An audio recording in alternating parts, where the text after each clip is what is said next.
interview with David Nilsson, my friend and a Swedish journalist. First of all, welcome to Let's Be Real. We are doing it for the first time and I'm hoping it's not the last time.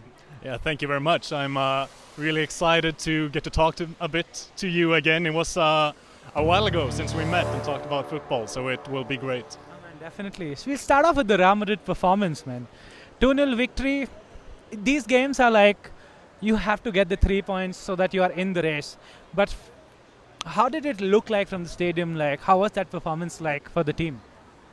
Well, I'd say that it was kind of a reflection of what Real Madrid has performed in quite a few of the games so far. They weren't like the most fluid, amazing playing team that I've ever seen, but they got the 3 points and that's all that matters, especially this early into the season with a new coach, with like a couple of players missing.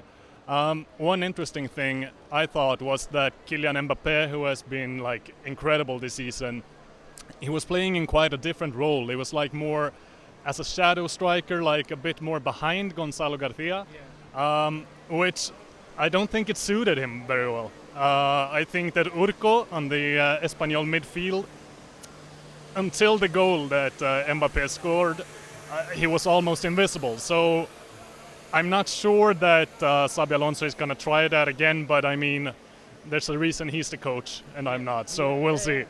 No, to be honest, when the starting lineup came out, I was also thinking, is it a 4-4-2 in a way? Because Masto Antuono, Gonzalo, Kylian Mbappe and Vini Jr. Yeah. Usually I expect 3 out of these 4 to be in the starting lineup. And I expected Goulet to be that number 10, but he has to experiment, like he's here.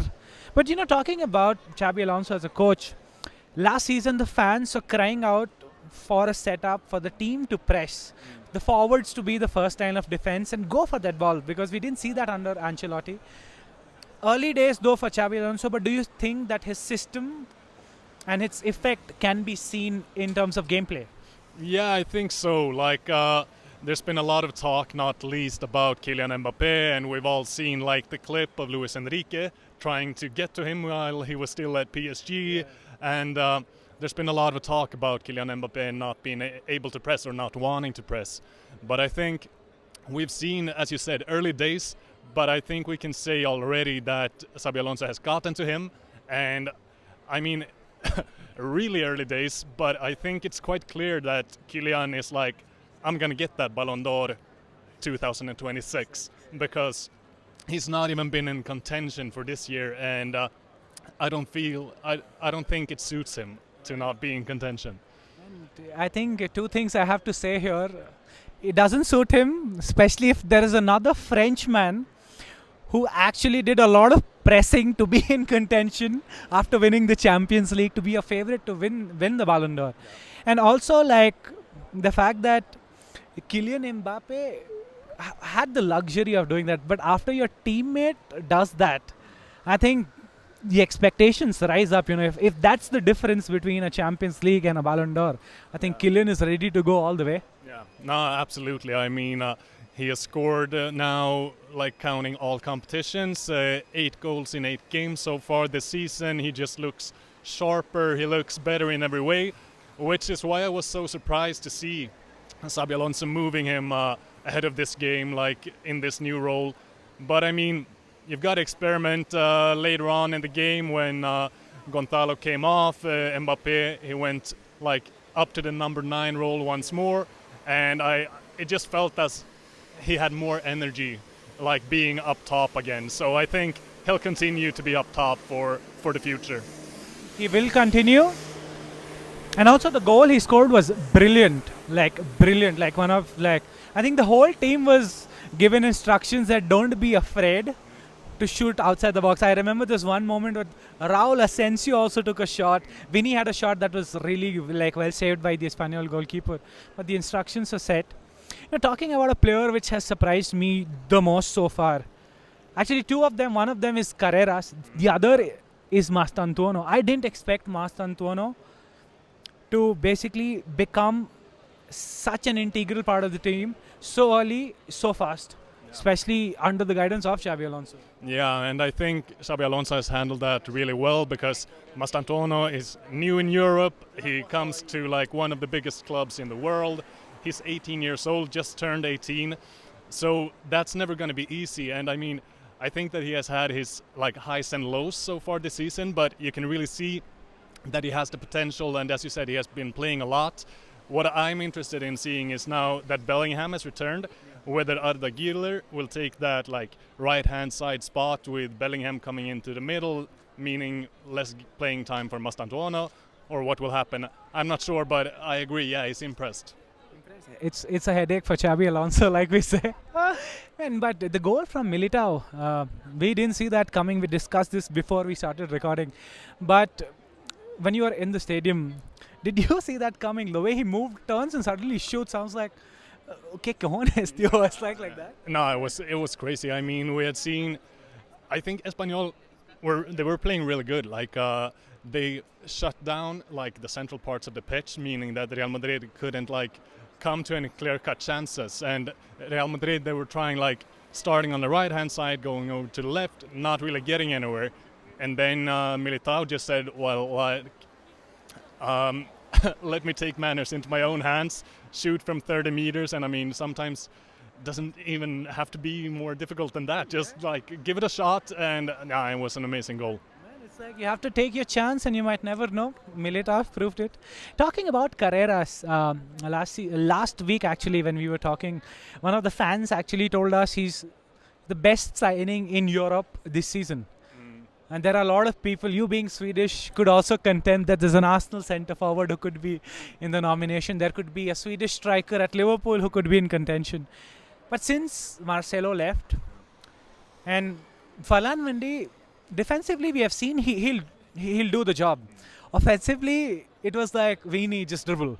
But now what we have seen, he is like combining really well with Rodrigo and Vini.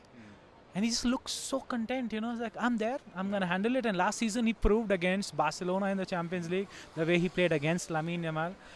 How do you see him in the team right now and the future he holds? No, I wouldn't say that he's been like the best signing this summer in Europe, but I can definitely like see the point that the guy you were talking to is making, because as you say, Real Madrid, they have a history of great left backs, Marcelo, Roberto Carlos, and so on. But in these last couple of years, I don't think Ferland Mendy, nor Ferran Garcia, nor David Alaba, who can play there. Camavinga, don't forget. Camavinga as well. I actually think that Camavinga has done a couple of like the best left-back performances in Real Madrid in recent years. So no, I think he fills the hole perfectly. He has like gel straight into it, and as you say, he just feels confident, and he's like, I'm him, I'm here, I deserve to be here. And it looks as if he's been at Real Madrid forever. That's the good thing to know, you know, like if he can feel that he's going to be there forever, he feels like it's a good compliment for him to have. Okay, before we let you go, David, who was your man of the match today and why? Oof, based on the first half, I would say Urco in Espanyol, but then like Espanyol really dropped off a bit in the second half, which makes sense.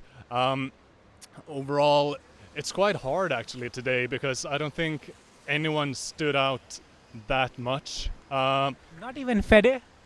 I mean, perhaps Fede. It was fun to see Fede again. Like he hasn't played badly, not at all, but he has had like a tough start to the season.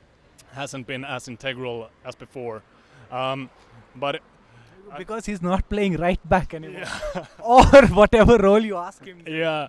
No, but I think I'm gonna choose like a moment of the game instead of a player of the match, because right at the edge of the first half, like only 10-20 seconds remaining, we saw a glimpse of Vinicius Junior on the counter-attack, showing what he can do when he's in form. He has had a rough start to the season as well, so it was fun to see that it's still in there somewhere. He just has to like get it out more often, and that's going to be interesting to see how Xabi Alonso handles that, because it's a really tricky situation right now. I don't think he would have lost it in one season, you know. And I really like the approach Xabi Alonso has, where it's no more Vini and Rodrigo. It's Vini versus Rodrigo. What's your take on that? I mean, I think Rodrigo is such an underrated player. I would start him on the right-hand side like every day of the week. But Xabi Alonso obviously only sees him as a left-sided player, which makes it like an interesting, competition situation between the two Brazilians. And we'll see like throughout the season what happens with that. If Vini is going to renew his contract, because there was a lot of talk this summer about Rodrigo leaving, but Vini's contract is up in like less than 2 years. There are rumors going around saying that he's not super happy having been put on the bench in a couple of games. He's not used to that. So we'll see. When was the last time, apart from Mariano Diaz and Eden Hazard, a Real Madrid number 7 was happy on the bench? But yeah, this was David and Sid at Let's Be Real. Thank you guys.